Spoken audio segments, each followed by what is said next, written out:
¿Qué es el pecado? El pecado es la opción por el mal. ¿Por qué pecamos? ¿Porque somos malos? ¿Por qué el pecado original? De esto hablaremos hoy.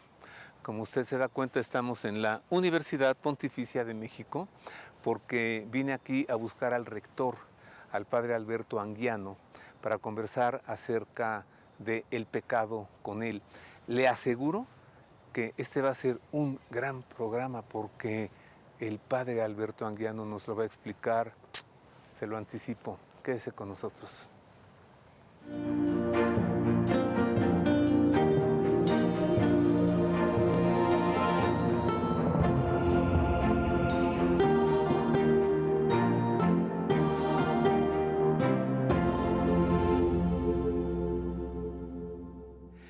Estamos entonces en la Universidad Pontificia de México, nos encontramos en la sala de lectura de la biblioteca de la Universidad Pontificia de México y aquí tendré el gusto de conversar con el padre rector, el padre Alberto Anguiano. Gracias, padre Alberto, por recibirnos aquí en tu casa. Un honor, Roberto, tenerte aquí. Gracias. En esta que es tu casa, la Universidad Pontificia. Mucho gusto de estar contigo, platicar y también mucho gusto de conversar con tu audiencia. Gracias, padre. Mira, le voy a platicar a nuestro amable público lo que sucedió. ¿Puedo? Claro. Invité a cenar al padre Alberto. Tengo el gusto de invitarlo a cenar. Eventualmente nos vamos y platicamos. Y entonces, cenando esa vez, le pregunté, oye, padre, ¿cómo defines el pecado? El pecado es la transgresión de la voluntad divina, el pecado es la opción por el mal. Y se puso a responderme. Y lo que sucedió es que yo dejé de cenar y acabé tomando apuntes. Y luego ya el restaurante, ya con las sillas arriba de las mesas, ¿no? Nomás estábamos él y yo, y hasta los meseros como que se acercaban. Fue una cátedra, fue una delicia. Y le dije, compártelo con nuestro público en la tele, ¿no? Y por eso estamos aquí. Con todo gusto, Roberto. Sí. Esperemos que este compartir también sea tan delicioso como la cena misma. Fíjate, tu elocuencia, tu sabiduría superó la cena, de verdad. Ahí se enfrió, ahí se quedó. Gracias. Vamos a comenzar igual entonces, ¿no? Padre Alberto, ¿qué es el pecado? ¿Qué es el pecado? ¿Es la transgresión de la voluntad de Dios? ¿Es buscar el mal? ¿Qué es el pecado? Bueno, para encuadrar un poquito el tema dentro de la reflexión teológica, valdría la pena decir que el pecado es una temática teológica y forma parte de una disciplina en los estudios teológicos que llamamos antropología teológica. Y qué bonita nomenclatura, antropología teológica, porque en esta disciplina hablamos no solo de Dios, teología, sino también hablamos del hombre. Y el concepto de pecado es un concepto relacional. Ah, sí. Es el hombre frente a Dios. Y el que peca es el hombre. Y el sujeto del pecado es el ser humano. Pero no solamente hablamos de un pecado, no hablamos del pecado como de un puro acto, sino hablamos del pecado como una confesión. Una confesión que surge a partir de mi fe y mi relación con Dios. Por eso, quizá, Roberto, una vez que lo enmarcamos el tema del pecado dentro de esta disciplina teológica que se llama antropología teológica, el siguiente paso es decir, bueno, y el pecado es un concepto teológico y no es un concepto ético. Para clarificar que el pecado es un concepto teológico y no un concepto ético, a mí me gusta preguntar, bueno, ¿cuál es el antónimo, por ejemplo, de bien? Mal. Mal, ¿verdad? Como cuando decimos, ¿cuál es la palabra que se opone a blanco? Pues negro. Entonces, ¿qué se le opone al término bueno? Lo malo. Pero entonces, si el antónimo, el concepto opuesto a lo bueno es lo malo, entonces el tema del mal ya quedó fuera del concepto de pecado. ¿Sí? Porque entonces ahora tendríamos que preguntar, bueno, ¿y cuál es el antónimo de pecado? Pues sí. O sea, si yo pienso, ¿qué es el pecado? El pecado es un acto malo. El pecado es un acto malo. Bueno, ¿qué se le opone a maldad? Bondad. Bueno, a ver, entonces, el antónimo de maldad es bondad. Pero si estrictamente yo pienso, ¿cuál sería el antónimo? ¿Cuál sería el concepto contrario a pecado? A ver, se me ocurre, fidelidad. Puede ser. Si pensamos que el pecado es transgredir la voluntad de Dios, pues el antónimo sería mantenerse fiel a la voluntad de Dios. ¿Y cómo le llamamos a una persona que se mantiene fiel a la voluntad de Dios? ¿Cómo le decimos? Esta persona que es tan fiel a lo que Dios quiere es que es un santo. Entonces, pero sabes, son excepciones porque están en los altares, ¿no? Claro. Todos deberíamos ser así. Bueno. La excepción debería ser el que no. Bueno, pero es que para fijar la naturaleza teológica del concepto pecado y no confundirlo con un concepto ético, entonces tenemos que decir que el antónimo de pecado es santidad. Ah, bueno, no fidelidad, sino Santidad. Ajá. O en todo caso, el antónimo de pecado es gracia. Ah, el antónimo de pecador es santo. Es santo. Oye, que no se me quede allí en un rincón, porque estabas a punto de decirlo. En lo ético, o sea, no entra el pecado en lo ético. ¿En lo ético qué sería? ¿Delito? Vamos a decir que lo ético tiene que ver con Lo moral. aquello que la razón me dicta como lo que tengo que hacer a favor de otro, porque eso que yo hago a favor de otro lo haría también conmigo mismo. Eso es lo ético. Eso es lo ético. La razón te dice a ti que si a ti no te gusta que te quiten la vida, entonces tú no puedes hacer eso con otro. Te lo dice la razón. La regla de oro. La regla de oro. Y entonces es verdad que eso que la razón nos dicta tiene un rango, un nivel de precepto sagrado en muchas religiones. Entonces muchas religiones han consagrado este dictado de la razón que cae en el ámbito de la ética. No matarás, ¿ok? Pero qué bonito que vayamos, por ejemplo, al Evangelio de San Mateo, capítulo 5 al 7, el primer discurso de los 5 que tiene el Evangelio de Mateo, este que conocemos como el discurso de la montaña o el sermón de la montaña. Y ahí es muy bonito como Jesús, como un nuevo Moisés que sube al monte, como Moisés lo hizo en su tiempo en el Horeb, dicta su ley. Y entonces Jesús dice, yo no he venido a abolir la ley de Moisés, pero he venido a darle plenitud. De tal manera que el seguidor de Cristo no puede pensar que para él lo bueno consiste simplemente en hacer lo que le dicta la razón. Ajá, tiene que ir más allá. Tiene que ir más allá. Y entonces más allá está Dios. Exacto. O sea, más allá de mi razón es Dios. Dios como se mostró en Jesús. Ajá. Entonces, yo no puedo entender que la exigencia cristiana para mí sea simplemente haz el bien y evita el mal. No, eso lo tenemos que hacer todo el mundo. Ajá. Haz el bien y evita el mal es un dictado ético. La razón te dice, haz el bien. ¿Qué es el bien? Hacer con otro lo que a ti te gustaría que hicieran contigo. Y evita el mal. No hagas a otro lo que a ti no te gustaría que te hicieran a ti. Pero ¿en eso consiste el seguimiento cristiano? No.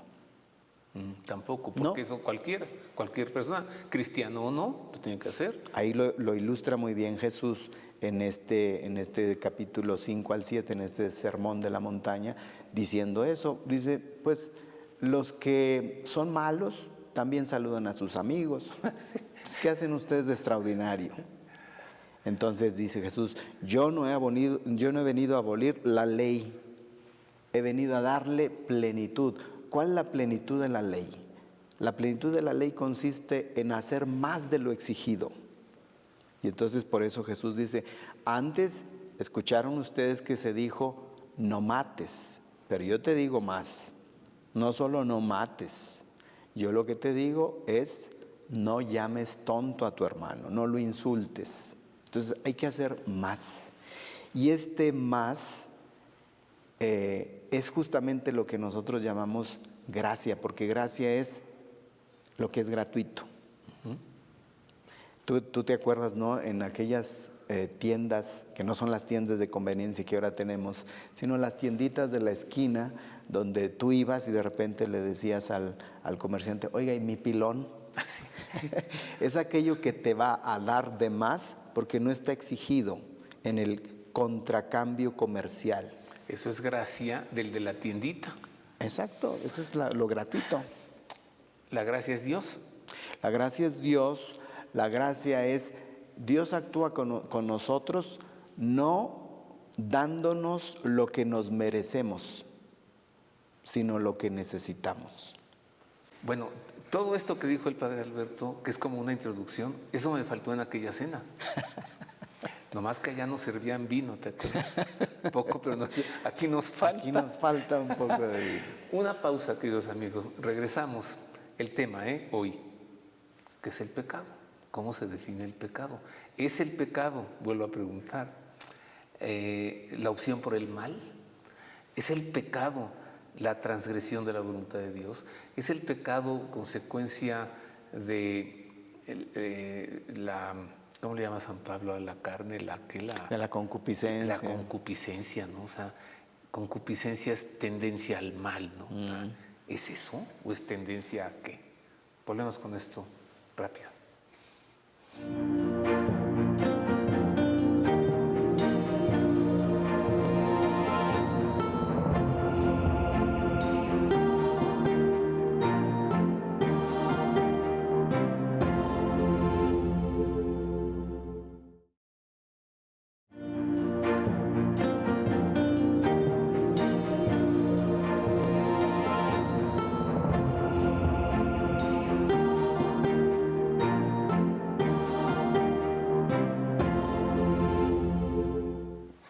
Continuamos, queridos amigos.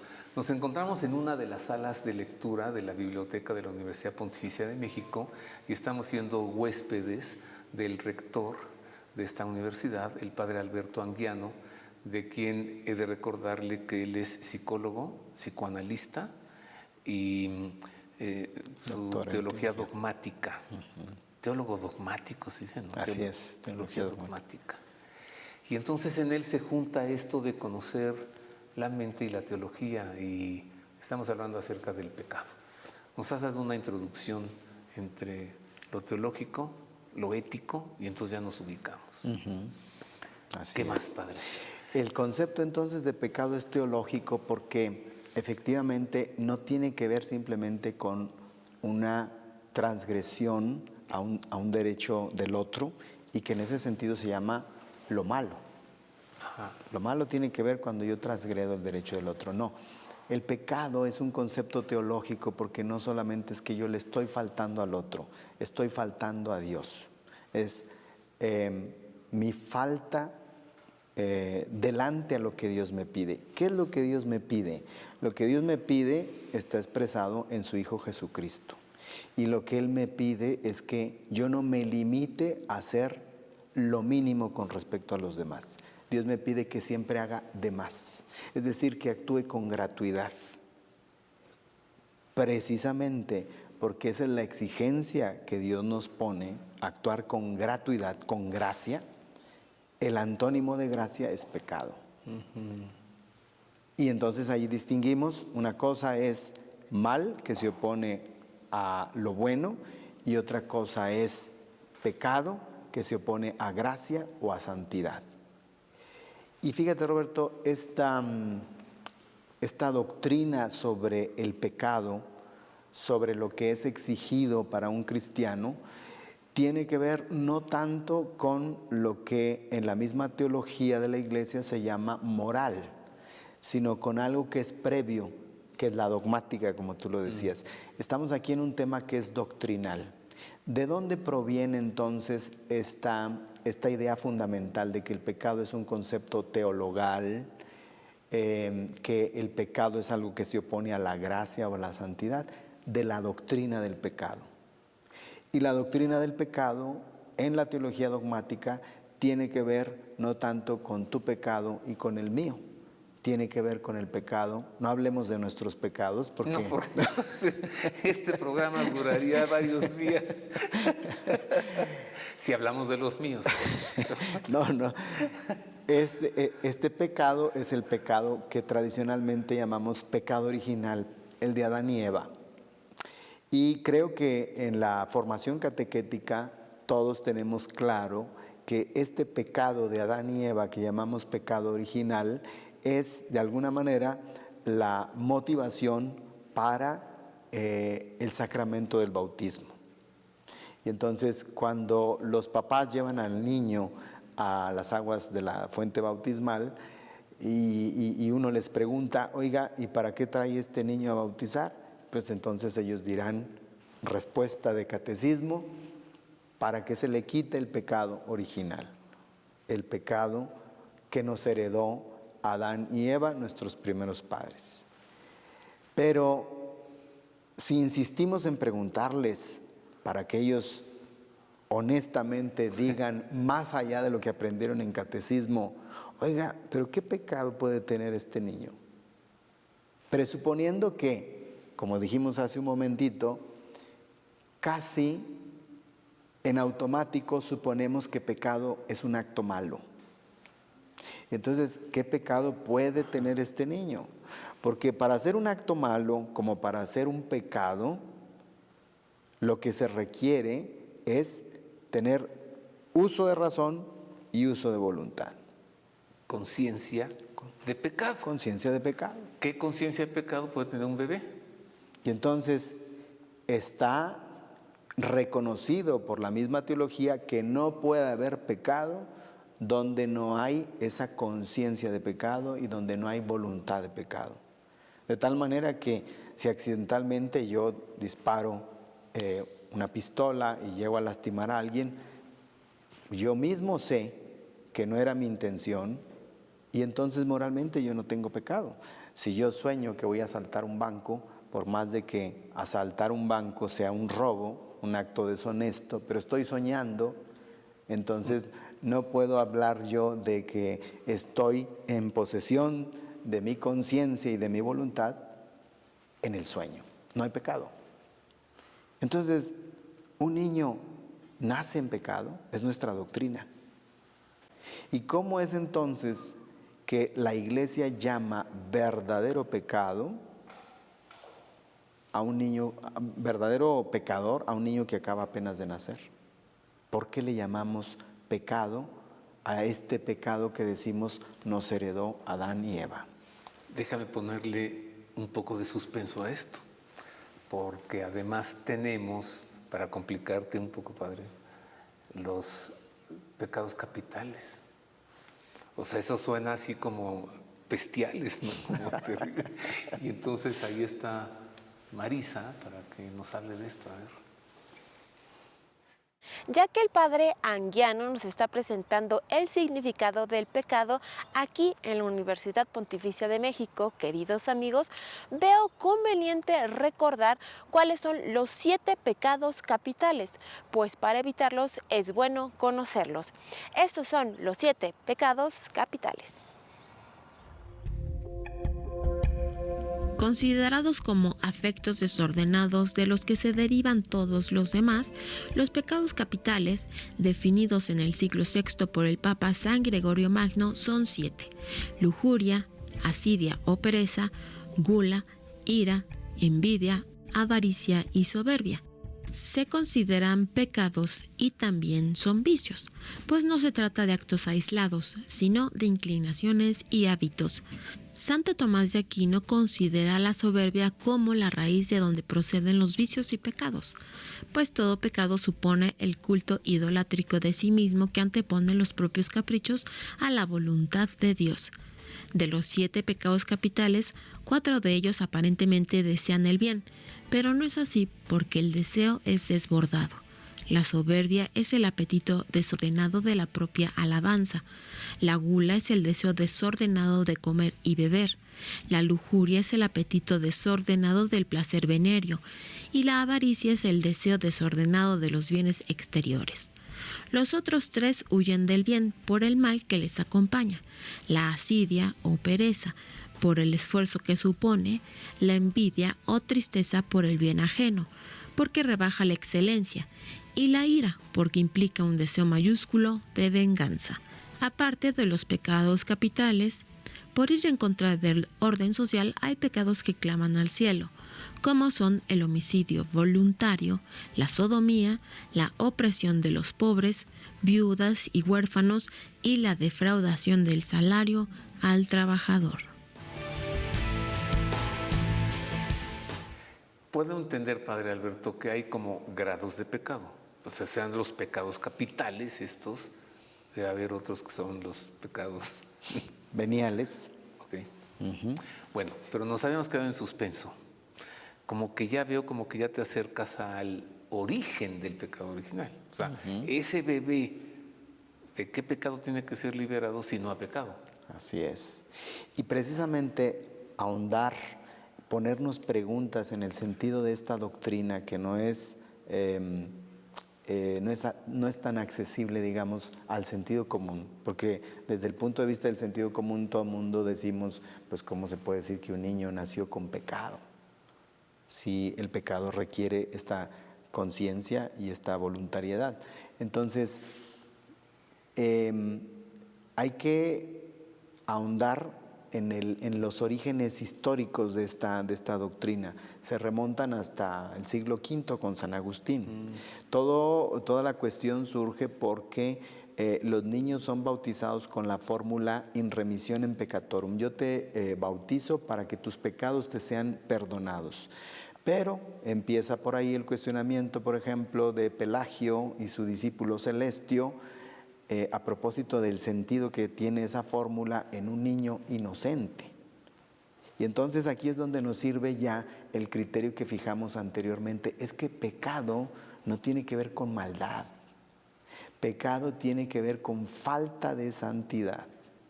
Y entonces a partir de San Agustín se empieza a generar toda una reflexión que llegando hasta Santo Tomás de Aquino, y estamos hablando del siglo XIII, va a concluir precisamente que el pecado consiste en esta falta de la santidad. Esto es tomista. Es una línea de pensamiento que va de Agustín a Tomás, pero podríamos decir que con Santo Tomás se clarifica, pasando antes por San Anselmo, que el pecado, lo repito, no tiene que ver específicamente con el acto malo. El pecado tiene que ver con el no ser santo. ¿Es una carencia? Más que una carencia, lo dice muy bien Santo Tomás, más que una carencia es una falta que debiera, es una privación. Y es el caso del recién nacido. El recién nacido debería ser santo. Ajá. Entonces, si no es santo, ¿qué cosa es? Pecador. Pecador, pero no necesariamente malo. No, de acuerdo. Ajá. Sí. Es decir, qué bueno que estamos aquí conversando contigo. No necesariamente malo. No ¿sí? necesariamente malo. Y es lo que yo le he dicho a todos. No necesariamente malo. Y el caso que mejor puede ilustrar esta diferencia entre lo malo y el pecado, es decir, el caso que mejor puede ilustrar el hecho de que no todo pecado implica algo que es malo, pero sí todo lo que es malo es pecado, es el caso, por ejemplo, de eso que nosotros llamamos pecado de omisión. Porque hablemos de la omisión que yo puedo cometer el Viernes Santo. El Viernes Santo la iglesia me pide que yo ayune. Está mandado que ayune.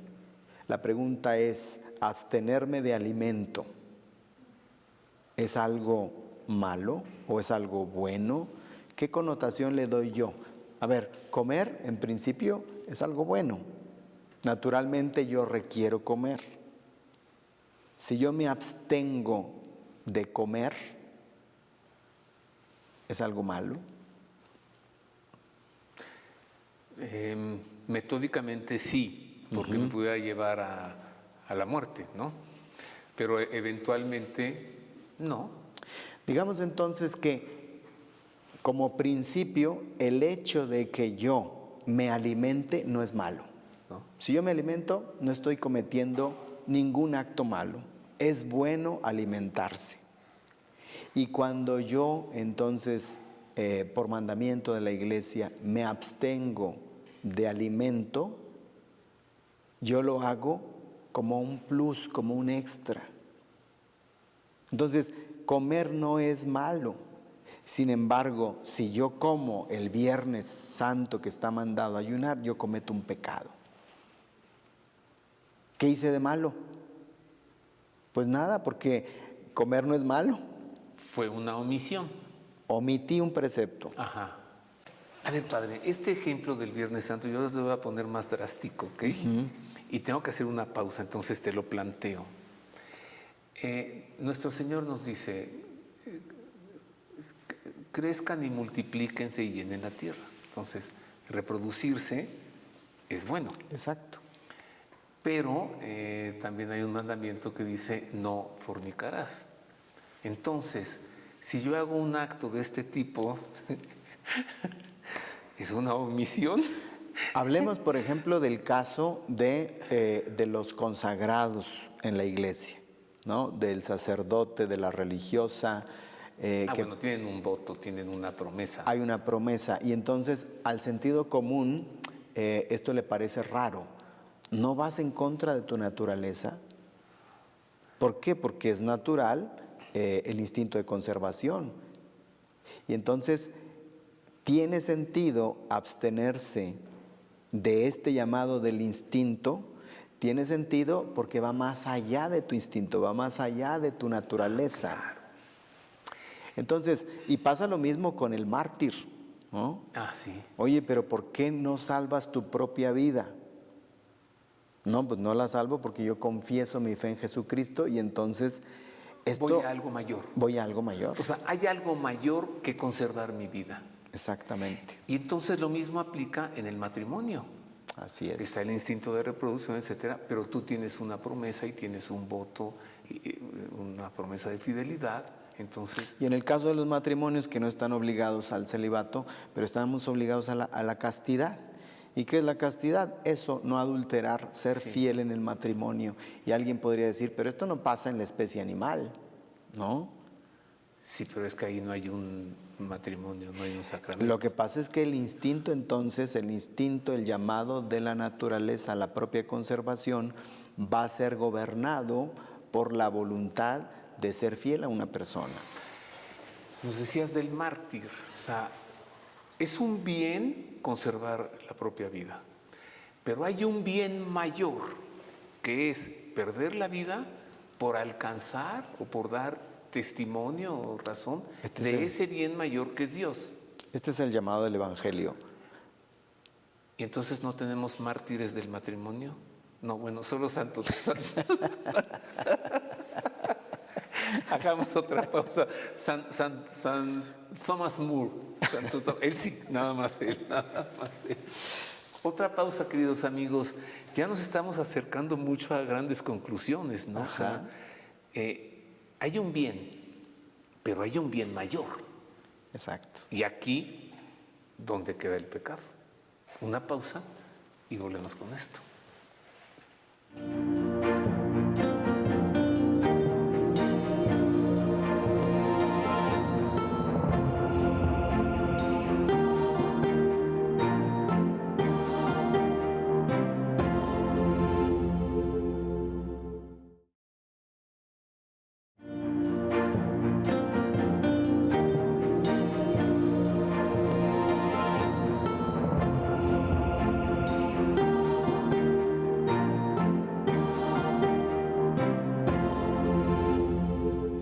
Y continuamos, queridos amigos, para alegría propia, porque esto de hoy está muy bien expuesto por el padre Alberto Anguiano, rector de la Universidad Pontificia de México. Su especialidad es teología bíblica y además tiene psicología y es psicoanalista. Y estamos conversando con él precisamente en la Universidad Pontificia de México y el tema, el pecado. Entonces nos decías, padre Alberto, el pecado de omisión. El pecado de omisión es el ejemplo para entender cómo no todo pecado o el pecado en sí no coincide con un acto malo. Ajá. Porque el pecado de omisión se define como el bien que yo debo hacer, no el mal que he hecho, sino el bien que yo debo hacer y no hice. Por eso es la omisión. Entonces ahí es, en ese pecado de omisión es donde mejor podemos clarificar qué estamos entendiendo en doctrina católica por pecado. El pecado tiene que ver con no optar por el bien, y todavía vamos a decirlo más claramente, el pecado tiene que ver con no optar por el bien mayor que es Dios. Es decir que podemos nosotros entonces considerar que hablamos de un bien natural y de otro bien que está más allá de la naturaleza, que es Dios. Por eso la definición que Agustín y Tomás dan del pecado es la conversión al bien mudable. Esto es bonito porque cuando definimos entonces el pecado, no estamos hablando de algo malo. ¿Qué es el pecado? Es la conversión al bien, pero mudable. ¿Qué es el bien mudable? El bien pasajero, el bien que no dura, el bien que no trasciende. Entonces, esto es el pecado. Si tratamos de poner un ejemplo para igual ilustrar, hablemos de lo que para el cuerpo es más saludable a la hora de beber. Yo puedo beber un refresco o puedo beber agua.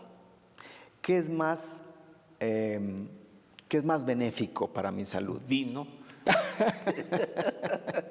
Agua. Puede ser entre refresco, agua y vino. ¿Qué es lo más benéfico? Porque en el paladar, lo bueno para el paladar puede ser aquello que tiene sabor.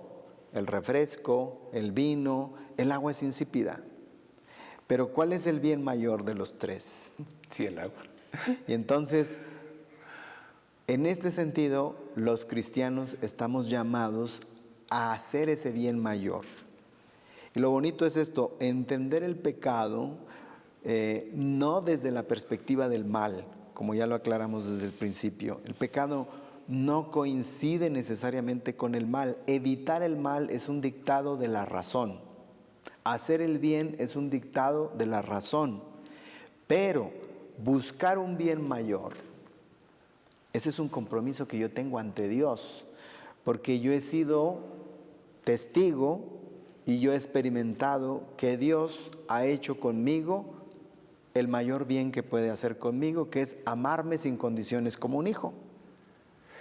Entonces, padre Alberto, los seres humanos somos proclives, o sea, tenemos tendencia al mal o tenemos tendencia al bien. O sea, que quiero estar bien, quiero sentirme a gusto, pero... Pues mira, desde el punto de vista filosófico se dice que la voluntad, que es la que nos mueve a actuar, es una voluntad que está definida por el bien, no por el mal. Entonces, ¿a qué tiende la voluntad? Al bien. El problema es que luego yo no hago un buen discernimiento con mi razón de qué es lo bueno. Y entonces vuelvo al ejemplo del refresco, el vino y el agua.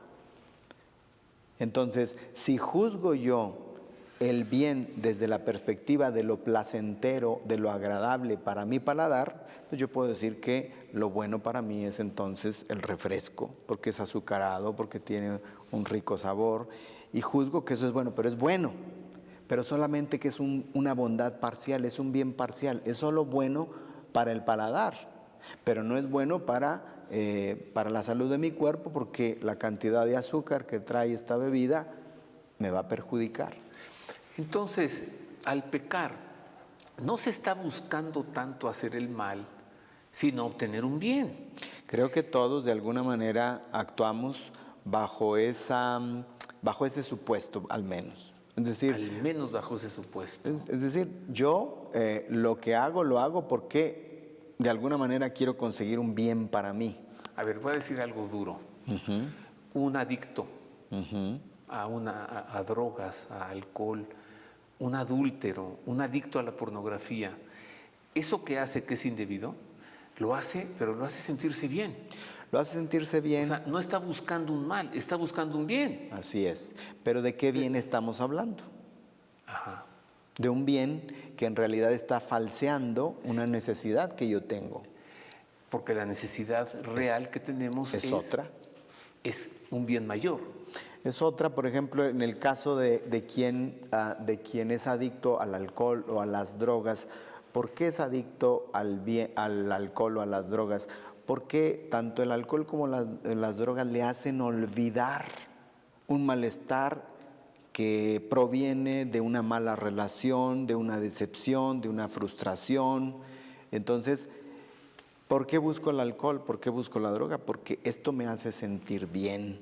Pero este bien es un bien temporal que solamente está ocultando la real necesidad que yo tengo.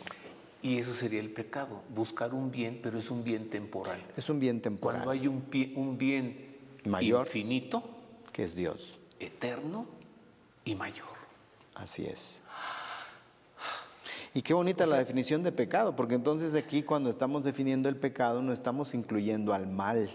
Y lo repito, cuando decimos que no incluimos al mal en la definición de pecado, no quiere decir que estemos autorizando a hacer el mal. El mal es mal. Entonces vivimos en una paradoja constante. Por eso dice San Pablo, porque hago el mal que no quiero y no hago el bien que sí quiero. O porque hago un bien menor en vez de hacer el bien mayor. Así es.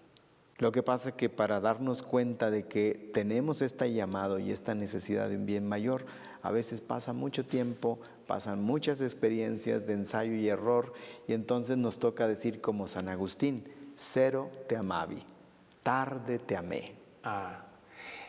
Y entonces también esto que nos has enseñado acerca del pecado, también lo encontramos en San Agustín, que nos hiciste, Señor, para ti. Así es. Y nuestra ansia del bien mayor y del bien eterno, que eres tú, no descansará. O sea, no podemos saciar el ansia de Dios. Así es, lo buscamos y lo buscamos y lo buscamos siempre. Es por eso que los santos siempre se confiesan pecadores. Y uno los ve y dice, pero ¿cómo dice él que es pecador? Es una exageración, claro, porque el santo es consciente de que la bondad de la que él ha tenido experiencia es tan alta que él nunca está a esa altura, a ese nivel. Y quien está viviendo en pecado también está viviendo en una ansia, pero su ansia es por ese bien menorcito. Así es, no se da cuenta muchas veces. Y tampoco se sacia. Y tampoco definitivamente no se sacia. Definitivamente no se sacia, y es distinta la insatisfacción de quien peca a la insatisfacción de quien ya ha experimentado la bondad de Dios. Porque es la insatisfacción distinta en el caso de quien, por ejemplo, dice, qué bonito se siente correr, qué experimenta mi cuerpo cuando corro, experimento el estímulo de las endorfinas que dicen, ¿no? Este impulso, estas ganas de correr. Pero, aunque es una insatisfacción y yo quiero seguir corriendo más, es algo bonito, ¿no? Es un llamado a seguir corriendo, quiero correr más. Pero es distinto a la insatisfacción que experimenta aquel que siente su cuerpo cansado porque no lo ha ejercitado. Sí. Entonces, nunca estaremos satisfechotes, nunca. Solamente Dios nos satisface. Nos puede saciar. Que es el caso bonito también, por ejemplo, del Evangelio de San Lucas, capítulo 15, este joven que se va de la casa para satisfacer su anhelo de libertad y va a parar a un chiquero, desea comer el alimento de los cerdos y se da cuenta luego que en la casa de su padre hay pan de sobra. ¿Qué es lo que va a saciar el hambre de este joven? No el alimento del cerdo, sino el alimento que está en la casa del padre. Fíjate que yo te iba a pedir una conclusión, pero ahí está. O sea, dejó todo el bien para irse por bienes pequeñitos Un bien menor. que nunca le satisficieron y lo dejaron insatisfecho. Insatisfecho. Y decide que la mejor opción es volver a ese bien mayor. Así es. Reconoce, recapacita, dice, pero ¿qué estoy haciendo aquí anhelando comer el alimento de los cerdos cuando en la casa de mi padre hay pan en abundancia? Y tacos de canasta como los que venden aquí a la vuelta. Padre Alberto, mira, háblale a nuestro público que ahí te ve y diles qué hacer si alguien está inmerso en una situación de pecado. ¿Cómo salir?